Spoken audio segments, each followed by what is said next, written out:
반갑습니다. 부동산 전망하는 남자 골든마우스 인사드립니다. 전에 가계약금에 대해서 한번 말씀드린 적이 있는데요. 가계약금에 정확한 이해를 못하신 상태에서 가계약을 눕는 그러한 손님들 뿐만 아니라 제 영상을 볼 때 댓글들을 보면 일반인도 보겠지만 일단 중개업자께서도 영상을 보시는 분들이 있는데요. 가계약금 같은 경우는 저는 원칙적으로는 넣지 말라고 이야기를 합니다.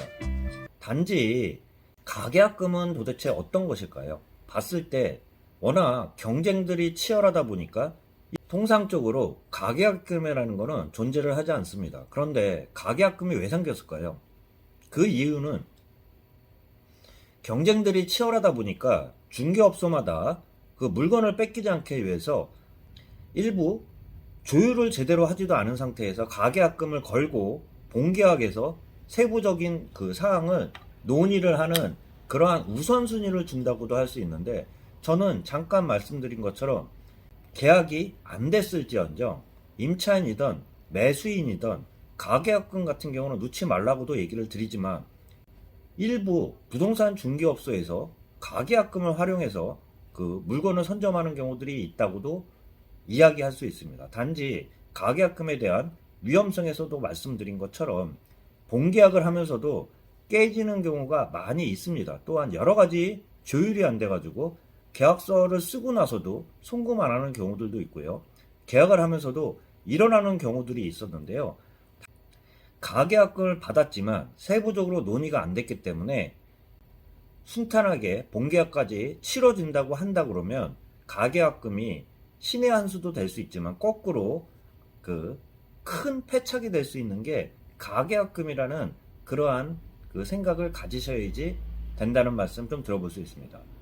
매수자든 임차인이든 또한 중개업자까지도 경쟁이 너무 치열하다 보니까 가계약금을 활용하는 경우들도 있지만, 중요한 거는 가계약금 이외에도 본계약을 치르기 전에 주인들이 멀리 있었을 경우에는 바로 날짜를 잡기가 어렵기 때문에 그 이외에 좀 노련한 분들 같은 경우는 그거를 대처하는 방법들이 있어요.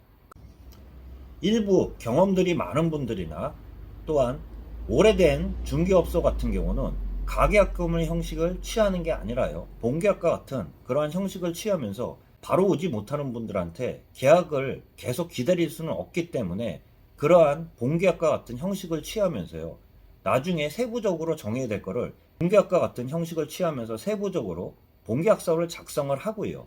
또한 그거에 대해서 임대인뿐만 아니라 임차인께서도 나중에 만나가지고 딴소리를 할 수 없게끔 세부적인 사항을 다 정리를 한 상태에서 사진을 찍어서 오지 못한 사람한테 첨부를 하고요. 그러한 내용 자체를 서로 증거로 남기면서 본계약과 같은 형식을 취하면서 임대인 계좌에 누는 가계약금이 아니라 계약금을 눕는 경우들은 그런 방법을 활용하기도 하지만, 오늘 같은 경우는 가격이 조율되고 이사단자만 조율한 상태에서 세부적으로 조율하지 않은 상태에서 가계약금을 넣는다는 것은 그만큼 위험성이 크면서 변수들이 많기 때문에 본계약 때 나중에 문제가 될 소지들이 많이 존재하는 상태에서는 위험성은 그만큼 크다고 할 수 있습니다. 그렇게 하는 상태도 아니고 일부 제대로 되지도 않은 상태에서 가계약금을 넣는다는 이야기는 세부적인 논의가 안 됐을 때는 가계약금을 받지 못하는 경우들이 대부분이기 때문에 제가 좀 말씀드리고, 또한 마지막으로 이야기 드리는 게 가계약금을 임대인한테 넣을까요? 아니면 중개업자한테 넣을까요? 중개업자한테 넣는다고 해도 소용이 없어요. 전속중개 계약이라 그러면 그나마 효력은 조금 발휘할 수 있겠지만, 요새 임대인 같은 경우도 건물주 같은 경우도 한 사람한테 말로 전속중개를 준다고 해도 전속중개 계약서를 쓰지 않는 상태에서는 대부분의 건물주 같은 경우는 한 곳의 부동산 사무실에 물건을 내놓기보다는 몇 군데를 더 놓게 되어 있는데요.